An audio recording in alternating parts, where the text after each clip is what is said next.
we have to talk about Baby Doge here because, as you guys know, Baby Doge has just now dropped the perpetuals trading on their platform. So we're going to talk about that. Remember, I'm not a financial advisor. None of this is financial advice. Let's get straight into it.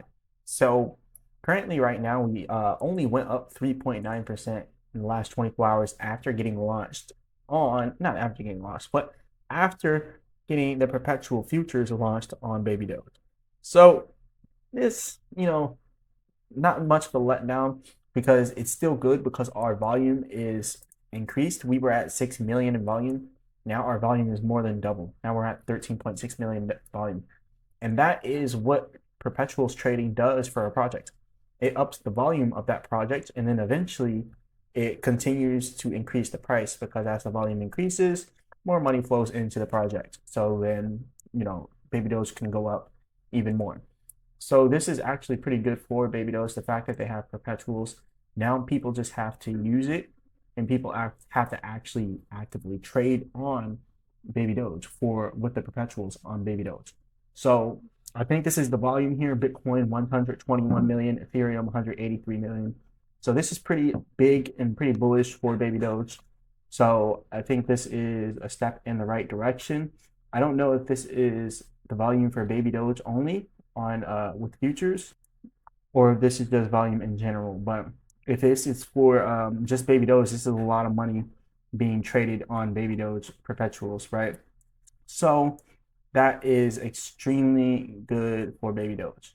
So yeah, this is definitely a step in the right direction. We've seen what happened to Aster and how Aster is pumping and is doing the perpetual thing. We see Advantis and how Advantis is pumping, and all these other projects that just keep making perpetuals a thing on chain through decentralized finance. So this is very, very bullish for Baby Doge. It's definitely a step in the right direction.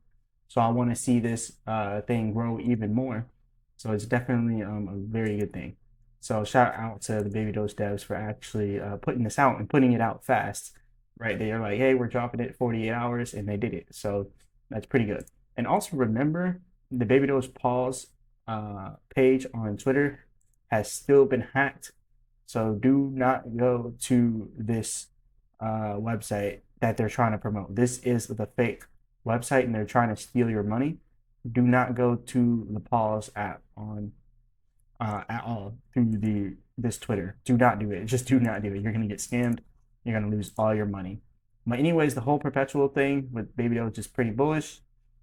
People are using it actively, so I think that's a pretty good thing. So, anyways, let's go ahead and look through some of these comments that people are saying. This person says not even people who swap Baby Doge use Baby Doge swap. It is surprising. If they did use Baby Doge swap, there will be millions of dollars of trade volume every day, and a lot of Baby Doge will be burned every day. Um, yeah, it makes a little sense. A lot more people use Pancake Swap over Baby Doge Swap, but even more so, a lot more people do trading with Baby Doge through centralized exchanges more so over anything else. Like HTX is where Baby Doge is traded most. HTX has $2.1 million in volume. Gate.io, 1.6 million in volume. CoinX, 1.4 million in volume. So that's pretty good. And then we have CoinX over here with 1.4 million. And then we have DigiFinex with 1.1 million. PancakeSwap with 1.1 million. So we see, yes, it is true. Most people are trading Baby Doge through other means, and they're not really trading it through Baby Doge Swap itself. But I think that this is still a good thing. The fact that they have the perpetuals available through Baby Doge perpetuals. So, anyways, this is a Baby Doge swap. You can see only $11,000 in volume goes through Baby Doge swap, which is not much at all, but it's still something. It's still something. I don't think people will really trust Baby Doge swap, to be completely honest. So I think that's what that might be a reason why they're not really using Baby Doge swapping. They're using everything else. So just a bit of my analysis on why people aren't using it. This person says it's been 4 years since Baby Doge, and we haven't been able to take a single zero off. But you're talking about new exchanges and new projects. This is crazy. I don't know if they're talking about new projects. But yeah, they just did make the Baby Doge perpetuals. But anyways, someone says you've been promising for 4 years, but you've fallen behind it all in all currencies. I don't know what they mean by they've been promising in 4 years. Baby Doge didn't promise anything. I would actually say they promised not to make people rich. They actually did. Like they actually promised not to make people rich. They said Baby Doge wasn't started to make people rich. And they said if that's your goal, then I don't know what to tell you. But they did say specifically that they did not start Baby Doge to make people rich. So they said they did that to help dogs and stuff, which I don't think they're still doing the donation to the dogs and all that.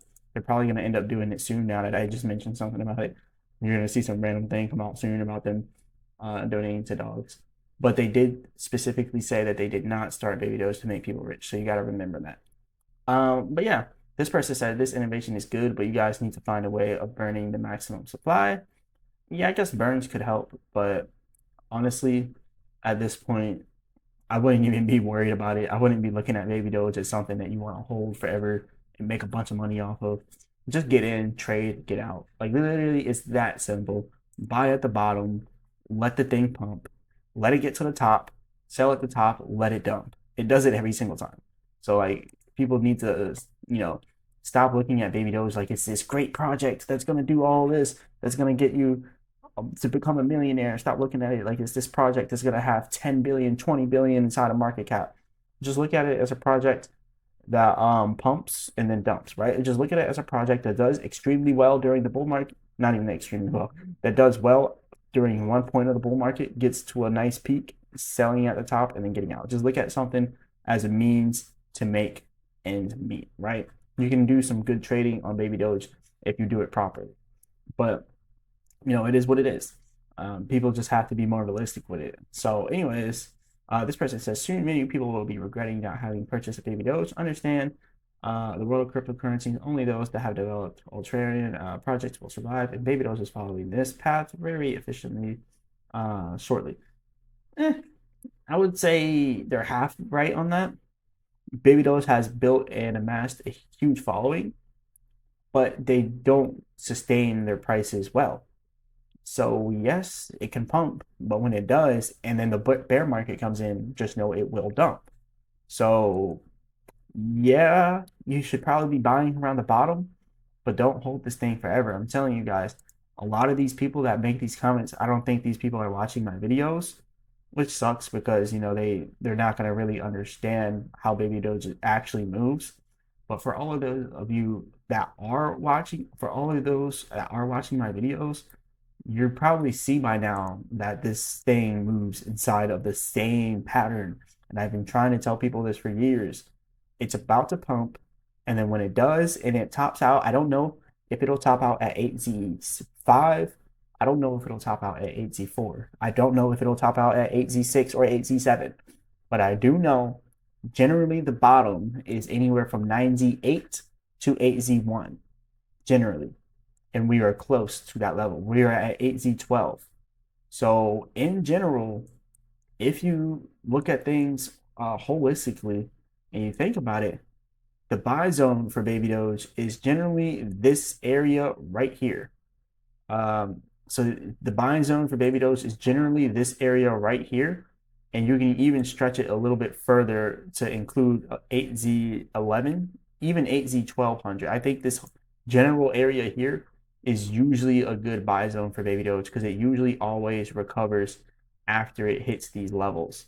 For instance, if I were to bring up the daily chart here in Baby Doge and stretch this out, and just bring it all the way out here, you can see every single time it hits this level, it recovers and it pumps. And we are now pulling back to this level. What do you think it's going to do?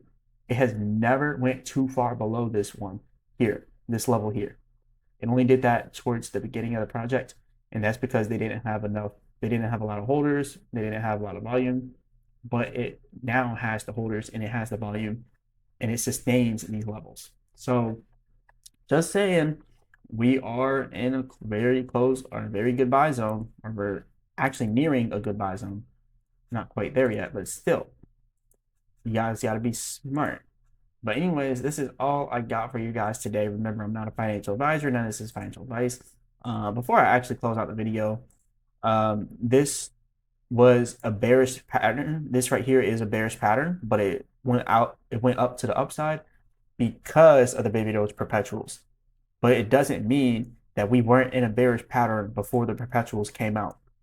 I still believe we are going to pull back a little bit more, all the way down to 8Z1. The only reason we didn't do it is because the perpetuals released. The second the perpetuals were released, it started to pump. There's a possibility that we could continue to dump though, because we were supposed to dump from here. This is a bearish pattern, right? Anyways, this is all I got. Hit the like button, subscribe, all that good stuff. Remember, I'm not a financial advisor. None of this is financial advice. Leave a comment in the comment section. As always, I'll be back with another video.